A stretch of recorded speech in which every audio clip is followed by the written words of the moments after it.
What's up, guys? Damian Alexander here. I'm at a home. I want to talk to you guys real quick. What do you do when you have a property, you have it under contract, you have a buyer in place, and the homeowner needs proceeds to move, right? So you can't close on it because they need that money to actually close the transaction. So what you want to do is find out how much does the homeowner need. They need a couple thousand. What you can do is you obviously want to make sure you get your buyer in place. Have the conversation with the buyer. See if the buyer's okay with maybe renting the property back to the seller maybe for a month or so.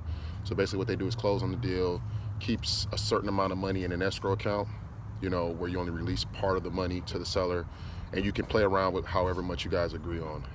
Maybe you release 50% of the funds and you let the seller know you'll release the remaining 50% once they completely move out of the property.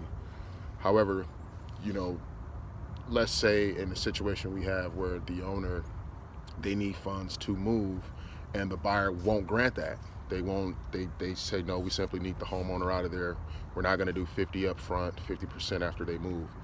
So what you can do is, obviously, if you know your buyer, you know the seller, and it kind of comes with the business, you can ask the seller what do they need, and if they need a little bit, yeah, just talking. If you have a seller and they need just a little bit to move on, what you can do is you can give them what they need up front, and then what you can do is just have it where it comes out of their proceeds at the closing table.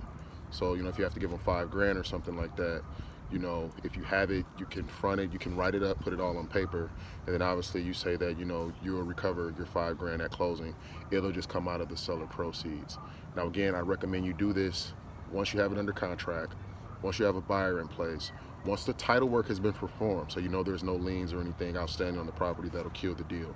Once the deal is pretty much ready from a paperwork standpoint, then yes, you can have the conversation about writing something up to get them documentation, and you can go from there.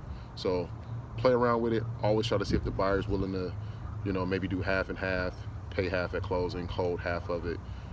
But if you don't, remember you're solving a problem. So you have to try to do whatever you can to help that homeowner out. So I hope this adds a little bit more value to you guys. Get out there and get action. I'm literally at a property right now standing with the homeowner. So I keep giving you guys information. Thanks.